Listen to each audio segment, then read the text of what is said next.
Well, Melissa, thank you again for taking the time to talk with me. We're so grateful to be partners with Bridge and excited for the chance to chat with you today. So I guess to get started, could you just share a bit about what Bridge Over Troubled Waters does? Of course, and thank you so much for having me. We've been so grateful for this partnership the last 3 years, and particularly this year, and also really grateful to be able to share more information. So, Bridge Over Troubled Waters works with youth who are experiencing homelessness and youth who are at risk for experiencing homelessness.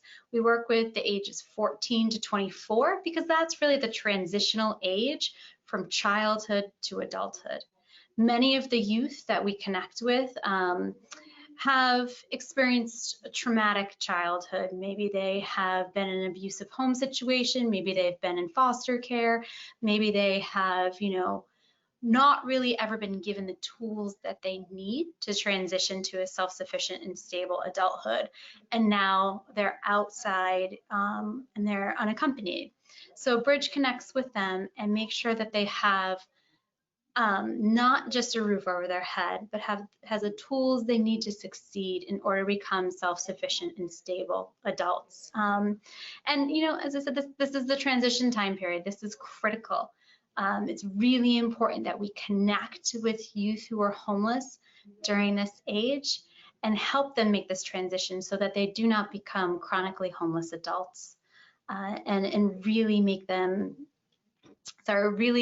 connect them to a comprehensive and wide-ranging group of services. So we have street outreach, we connect with runaways, we have counseling, education, we have a safe overnight place for our youth to stay, and we have a variety of housing programs that are transitional housing, a single parent house for pregnant and for parenting mothers and their children, and we have independent living and scattered site rapid rehousing programs. So really a full spectrum of services to help these youth connect and transition from childhood to adulthood. That's wonderful. Thank you so much. And so we know that, obviously COVID and the pandemic has been impacting at every aspect of society, but can you talk about how the pandemic has impacted this group that I imagine is particularly vulnerable to its risks and impacts? Yeah, so throughout the pandemic, Bridge has been a first line of response. So that has meant that our operations have remained open, everything from our street outreach team to our counseling and all the way to our housing. We have remained essential and we have been serving youth. What we have found during the pandemic is that more and more youth were reaching out for help. They had become homeless, many of them due to the pandemic. What we saw was that youth who would otherwise maybe be in school or had daytime escapes were now in abusive home situations 24 hours a day with heightened tensions. So they were either looking for help or running away. We had a number of other youth who maybe were renting a couch or a closet or were living off lease in somebody else's apartment, and they may have lost their job and could no longer pay rent for that couch and were kicked out, or perhaps wherever they were staying just felt that it wasn't okay for them to be there anymore because of infection concerns. So what we saw is that were so many youth that were living on this precipice that were pushed into homelessness because of all that is happening with this pandemic. We had a number of youth who were living in colleges, their dorms closed, they came back to Bridge. All of a sudden, housing that they thought they had until June was no longer there. And so really thinking about their next steps, and there were very limited options, very limited places to reach out to.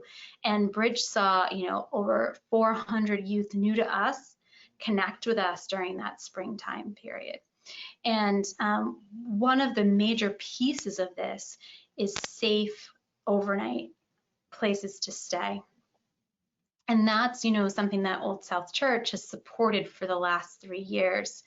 3 years ago, Bridge only had safe overnight place to stay for the winter months. It was our warming center. You know, we had our housing programs, those have continued, but when we're talking about really that I need a place to stay tonight, Bridge had only done that during the winter. And the past 3 years, we had piloted it, staying open in the spring.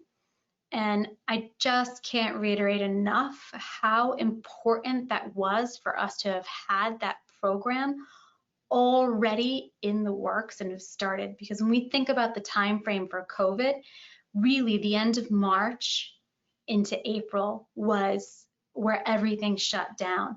And in prior years, Bridge's warming center would have shut down as well at the end of March. But knowing that we were already keeping it open allowed our response to truly be effective.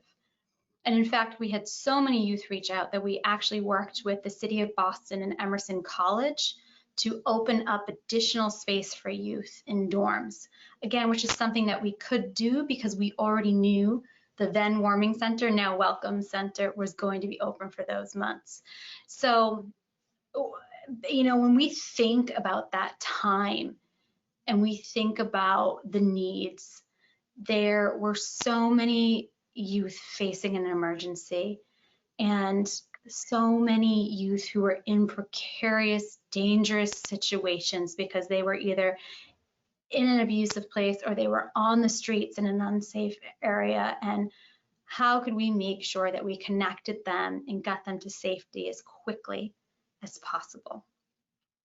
And a big part of this, which I don't want to overlook, was our dire need for PPE during this time. I think now we're kind of not forgotten about it, but we're past the days where, you know, there wasn't toilet paper on the shelves and there wasn't all of these other basic necessities.